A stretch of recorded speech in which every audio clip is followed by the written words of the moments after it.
Good day everyone, I'm Jamaica Andan, student nurse from Our Lady of Fatima University, Pampanga campus. For today's return demonstration, we're gonna do the bed bath. Now, what is a bed bath? Bed bath is performed in a bed given to a client who is not able to bath himself. Now, the purpose of bed bath is to remove any microorganism that may foster in the skin. Second is to improve the stimulate circulation.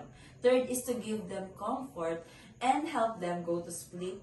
And lastly, observe any skin condition. So we are guided by following guidelines. First is to confirm doctor's order. Second is to check the chart because that might cause a trouble to a patient. And also, the most important is to build rapport with the patient so they can able to participate with the procedure. For today, we're gonna do the bed bath. So first, I'm gonna do the hand hygiene.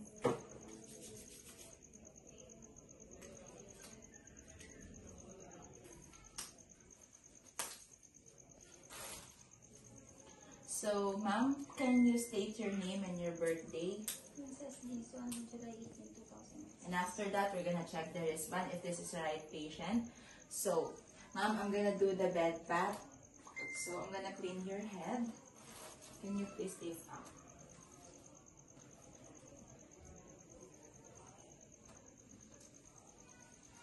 And we have to remove the gown.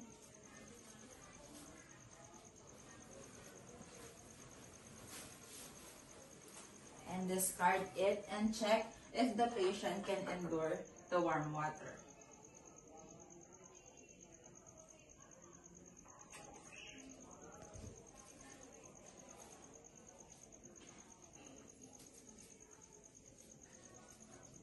After that, we have to clean the eyes, the forehead, the ears, and the neck.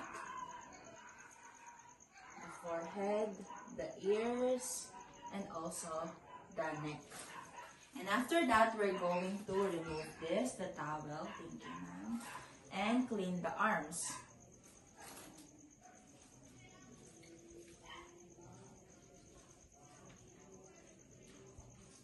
After cleaning the arms,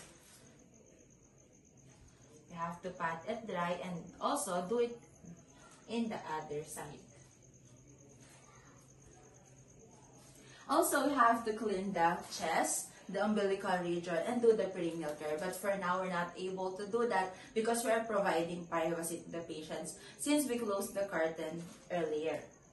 And after that, we're gonna clean the thigh and the leg of the patient.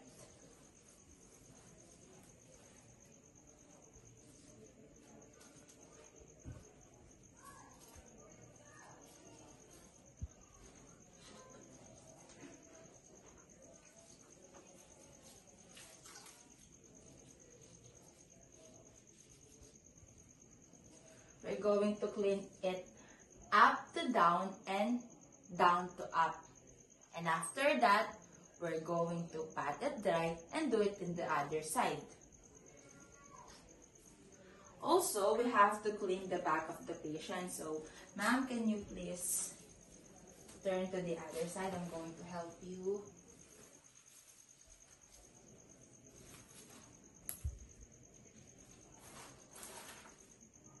And put the towel. Clean the back.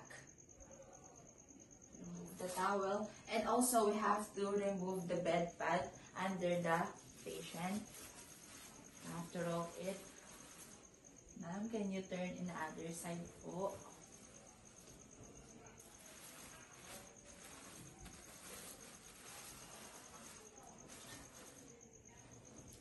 We have to change the linen and also the gown of the patient. And after that, we have to do the hand hygiene.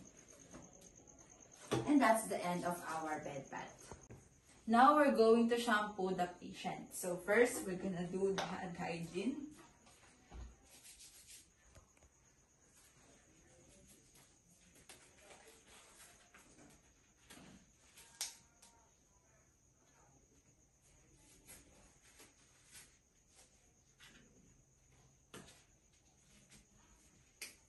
After that, we need to provide privacy and identify the patient. Ma'am, can you state your name and your birthday? Princess Dizon, July 18, 2006. And check the wristband if this is a right patient. So the doctor's order is to provide a shampoo to the patient. So first, we're gonna need to gather the equipment and rinse the hair of the patient. So after rinsing the hair, we're going to put the shampoo on it.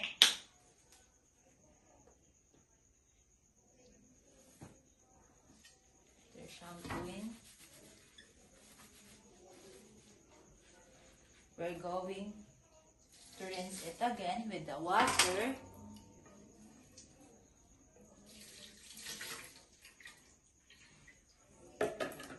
And we have to let it dry.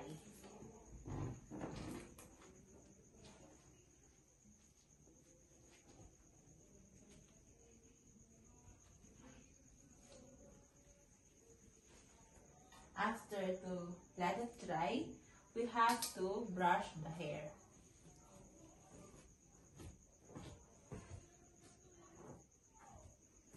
And we need to assess the patient. Ma'am, are you feeling comfortable after shampooing your hair? Yes po. And we need to remove our gloves and do the hand hygiene. That is the end of our shampooing. Now we're going to do the oral care, but first we have to do the proper hand hygiene and put the gloves on.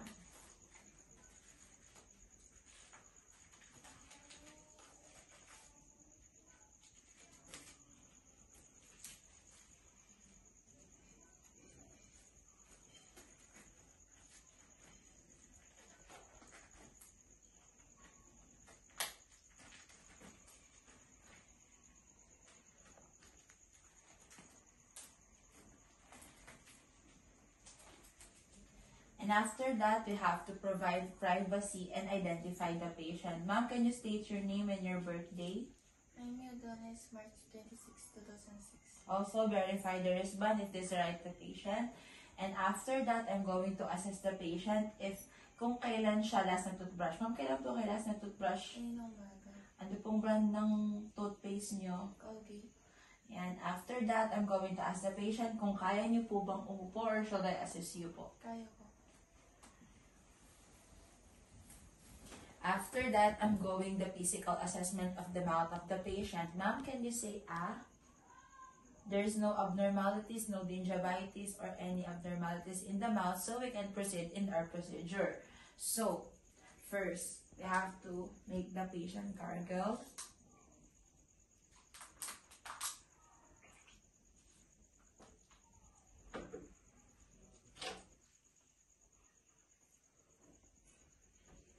Ma'am, kaya niyo po ba toothbrush or ako na po yung gagawa para sa inyo?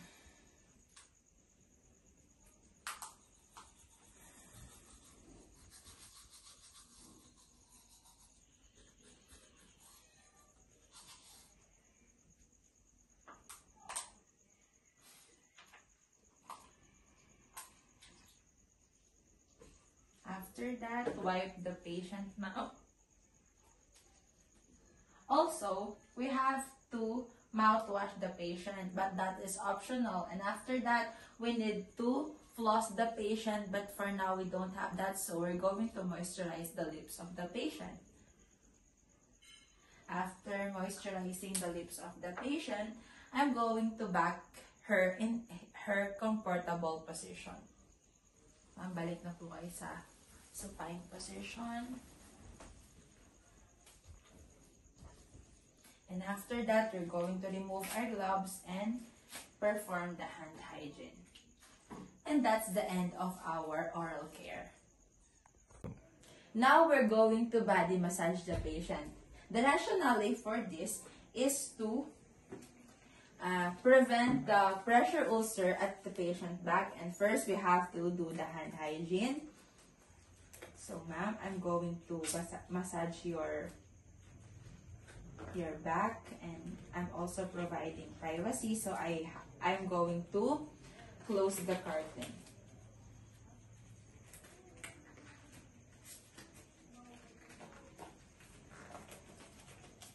So, ma'am, can you identify or just state your name and your birthday?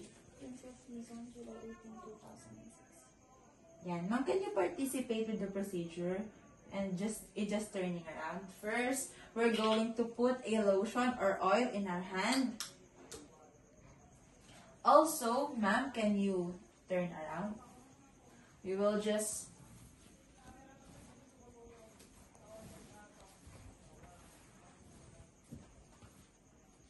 we're going to cover up those not needed. And we're going to have a 4-stroke. First stroke, the next stroke is next, last stroke, and we going to clean the lotion or the oil we put on the patient back. And ask the patient to back in the comfortable position. Ma'am, can you back? Will help you.